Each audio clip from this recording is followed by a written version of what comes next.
En primer lugar, nuestro agradecimiento y nuestra alegría de participar en este tercer Congreso de la Academia Nacional de Derecho del Trabajo. Ese agradecimiento lo personalizo en la figura de su presidente, el académico Nelson Manrich, y también de sus colegas Valdir Florindo y la profesora Ione Frediani. En segundo lugar, transmito en nombre del presidente de la Academia Iberoamericana de Derecho del Trabajo, el profesor Óscar Hernández Álvarez de Venezuela, un saludo y el deseo del mayor éxito en el desarrollo de este evento. Y por último, una honra de compartir, en primer lugar con el ministro del Tribunal Superior del Trabajo, a quien había leído, mas nunca había tenido la oportunidad de conocer en forma personal. Y por supuesto a nuestro querido amigo João de Lima Teixeira, porque nunca olvidaré la gran ayuda que él me prestó hace 25 años cuando estaba escribiendo mi tercer libro para la OIT, comparado en materia de negociación colectiva. Y ese agradecimiento consta en la publicación de ese libro. A partir de allí surgió una gran amistad personal, aún a la distancia. Estas palabras van a ser un relax previo al debate interno. No pretendo entrometerme, ni incomodar, ni crear jurisprudencia. Eso ya queda salvado. La idea inicial, y me disculpo por hablar en español, pero no quiero maltratar la hermosa lengua de vuestro idioma, el tema a tratar era el paradigma de la ultraactividad de la convención colectiva desde otra realidad, la realidad de nuestro país, de Uruguay.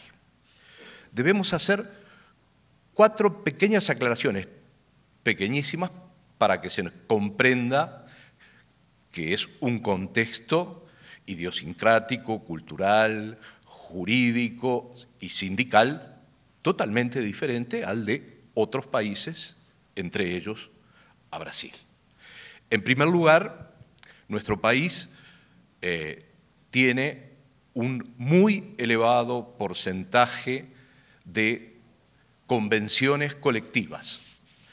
Hoy en día, en los últimos 8 años, podemos señalar que un poco más del 70% de la población económicamente activa en el sector privado y más de un 47% de los servidores públicos o funcionarios públicos están cubiertos por un convenio colectivo, lo cual muestra que la tasa de negociación colectiva es elevada para la realidad sudamericana. En segundo lugar, aclarar que en la terminología que utilizo, cuando hablo de convenio colectivo o de convención colectiva, estoy hablando de lo que en Uruguay es un solo instituto. Y en cambio, en Brasil se diferencia el acordo de la convención colectiva, ¿no? Cuando yo hablo de convención o de convenio, sepan ustedes que se trata de una negociación colectiva celebrada y suscrita por un sindicato y un empleador o una organización profesional de empleadores, sea a nivel de rama, a nivel de un sector de actividad o a nivel de empresa. ¿De acuerdo? Partan de ese dato de la realidad. En tercer lugar, el derecho procesal laboral uruguayo no tiene súmulas. Nuestro Poder Judicial actúa en forma totalmente independiente. Hasta podríamos decir que las resoluciones son, no lo digo en términos peyorativos, anárquicas, en tanto un juez en cualquier nivel o un tribunal en cualquier nivel tiene la absoluta libertad de resolver el caso concreto de acuerdo a su leal saber y entender o a las mayorías que debe obtener en su integración cuando se trata de un tribunal plural. Con una gran ventaja, y es que, habiéndose reformado el procedimiento laboral, hoy un proceso laboral tiene sentencia definitiva y pasada en cosa juzgada en 8 meses promedio de duración en Montevideo, 10 meses en el interior de la República. Y en último lugar, a diferencia de lo que ocurre en Brasil, en materia de ultraactividad de los convenios colectivos, sí han habido mudanzas en Uruguay. No tanto legislativas, que sí ha aparecido ahora una norma, sino mudanzas en las tendencias doctrinarias y en la propia jurisprudencia. Y eso hace que se trate también de un tema en foco, pero no por una súmula, sino precisamente por la justificación o argumentación que, en un sentido o en otro, dan la doctrina y dan los tribunales especializados del trabajo. Eso nos lleva, en primer lugar, a buscar cuál es la justificación de la ultraactividad. Y un primer razonamiento es de orden práctico. Cuando se produce la pérdida de vigencia de cualquier norma, y el convenio colectivo es una norma jurídica, comporta, como es lógico, la desaparición de su obligatoriedad. Entonces surgen preguntas. En primer lugar, ¿el empleador puede dejar de aplicar condiciones que fueron reconocidas en el convenio colectivo que venció su plazo o fue denunciado? ¿Las condiciones de trabajo vuelven, por el contrario, a ser discrecionalmente fijadas por el empleador, solamente considerando los mínimos imperativos de la legislación del trabajo? Tercera pregunta. ¿No existe más que el salario mínimo regulado por el Poder Ejecutivo porque los incrementos salariales que se introdujeron en el convenio colectivo desaparecen? Si la respuesta a estas tres preguntas fuese afirmativa, las condiciones de trabajo y salariales descenderían, una vez extinguido el convenio colectivo, a ese piso o mínimo legal obligatorio. Si, en cambio, la respuesta es negativa, surgen otras dudas complementarias. Primero, las condiciones reguladas subsisten integradas a los contratos individuales de trabajo de cada uno de los trabajadores alcanzados por el convenio colectivo que feneció. Segunda pregunta. En tal caso, ¿el empleador puede contratar nuevos trabajadores con distintas e inferiores condiciones de trabajo, condiciones de salario y de empleo? Esto obliga a un segundo razonamiento, que es un razonamiento en el plano jurídico. El convenio colectivo, todos sabemos, es vinculante. Ese es su efecto principal junto con el efecto automático. Entonces, es cierto que el convenio o la convención colectiva obliga o bien como contrato o bien como derecho objetivo. La posición tradicional sostenía que cuando se celebraba una convención colectiva, las cláusulas de esa convención se incorporaban a los contratos individuales de trabajo y, por lo tanto, no importaba si el convenio colectivo vencía. ¿Por qué?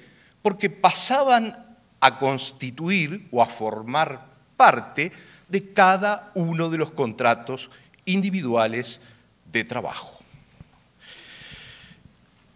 Pero contra esta postura se levanta una posición muy lógica. Jurídicamente se dice, esa es una ficción jurídica. Ninguna norma imponía esa solución. Por lo tanto, una segunda postura, ¿qué es lo que sostiene? Sostiene que el convenio colectivo no obliga como un contrato, sino que obliga como una norma objetiva.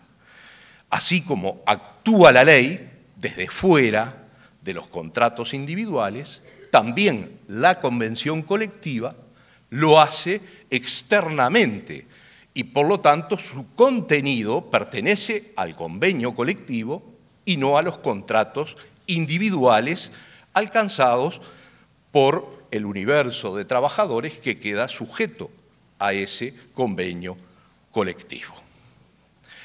En Uruguay, la teoría de la incorporación fue la que primó durante más de 4 décadas. Una segunda tendencia matizó de alguna manera diciendo que esa ultraactividad no provenía de la incorporación de las cláusulas de la convención colectiva al contrato individual, sino de la conversión de esas condiciones en usos y costumbres, como el common law. Y entonces pasaban a regir como usos y costumbres o prácticas profesionales, yo prefiero hablar de prácticas profesionales, y no como normas jurídicas. Como ustedes ven, los argumentos son endebles, son frágiles.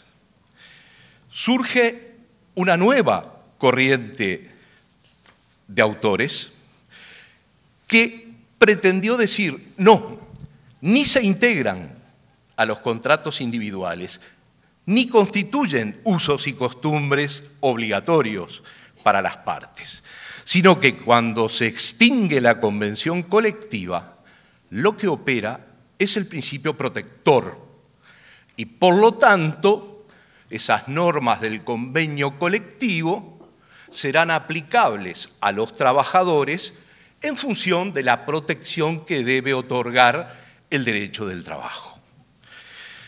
Pero aún autores como mi maestro Pla Rodríguez, contractualistas, perfectamente aclaran que ese derecho protector rige en el ámbito de las relaciones individuales de trabajo, pero no en el ámbito del derecho sindical o del derecho colectivo del trabajo. En la década de los 80 y principios de los 90, la tendencia, tanto doctrinaria como de la jurisprudencia, se transforma, cambia. Y entonces, al mismo tiempo que se convalida la negociación colectiva imperius, o sea, para rebajar condiciones de trabajo por otro convenio colectivo, también en esos dos ámbitos se establece que la ultraactividad no es un paradigma que permita, por razones jurídicas, extender condiciones que pertenecen a convenios colectivos que ya no están vigentes a trabajadores que están fuera de un convenio colectivo nuevo o distinto. Esto nos lleva necesariamente a realizar un tercer razonamiento, al cual ingresaba hace unos minutos João de Lima. Y es un razonamiento desde el plano del derecho colectivo del trabajo.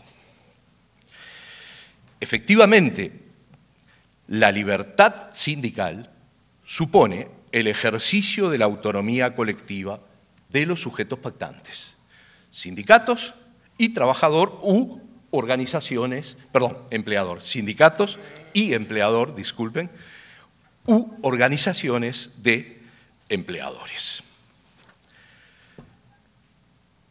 Tuvo que surgir una ley en materia de negociación colectiva, la primera, dictada en el Uruguay. Es discutible si es la primera, pero no vamos a entrar en reyertas internas nuestras y todavía transmitírselas a ustedes, en el año 2009. Y en el año 2009 la ley incorpora una solución expresa. Las bases sobre las que está articulada esta ley, brevemente las describo. En primer lugar, un primer paso es deja librado al acuerdo de las partes la duración del convenio colectivo. Son las partes las que dicen, ¿hay plazo o no hay plazo? O si hay plazo, el plazo es tal. O se puede denunciar o se prorroga automáticamente por los periodos que las partes escojan. O sea, un menú pleno, una posibilidad amplísima. Segundo paso, la ley estipula con rigurosidad lo que de alguna forma dice el Tribunal Superior de Trabajo. Dice, cuando termina el convenio colectivo, se mantendrá la plena vigencia de todas sus cláusulas. Esto trajo aparejado una ráfaga de críticas. En primer lugar, porque contraría la temporalidad natural de los convenios colectivos, si no los convenios colectivos no podrían acompañar las fluctuaciones económicas, sociales, etcétera, etcétera, etcétera. Y además, autores como Pla Rodríguez, que identifican al convenio colectivo con una naturaleza contractual, dice que altera en el plano sindical de la libertad sindical la libre disponibilidad que las partes sí tienen y que no tienen en el plano individual. Lo que el trabajador no puede renunciar individualmente, sí puede hacerlo el sindicato colectivamente. ¿De acuerdo? Sin embargo, la ley da un tercer paso y creo que esta es una solución pragmática. Y es una solución, a mi modo de ver personal, inteligente. Dice que efectivamente es así, se prorrogan las cláusulas, siempre y cuando las partes no pacten lo contrario. Y entonces nosotros encontramos que en muchos convenios colectivos, yo no quisiera dar un porcentaje porque no está cuantificado, pero para preparar el trabajo para aquí traté de hacer un relevamiento de los convenios de rama y diría que en más de un 30% de los convenios de rama está expresamente pactado que cuando finaliza el convenio colectivo caen todas las cláusulas excepto las salariales. Es decir, se mantiene el nivel salarial obtenido, pero todas las condiciones de trabajo concedidas como beneficios mayores o condiciones de empleo, terminan y se negocia de vuelta. Como una partida de naipes, se vuelven a repartir las cartas. ¿De acuerdo? ¿Se entendió? Bien. O también, selectivamente, algunos convenios colectivos dicen en forma expresa, y nos ha tocado participar en negociaciones de este tipo, tales beneficios, 3 o 4, serán permanentes. El Día del Trabajador de la Vestimenta, como feriado para la vestimenta, un día especial para 2 días especiales de licencia para mamografías de la mujer trabajadora, cláusulas muy particulares. El resto terminan o finalizan o dejan de regir cuando vence el plazo del convenio colectivo.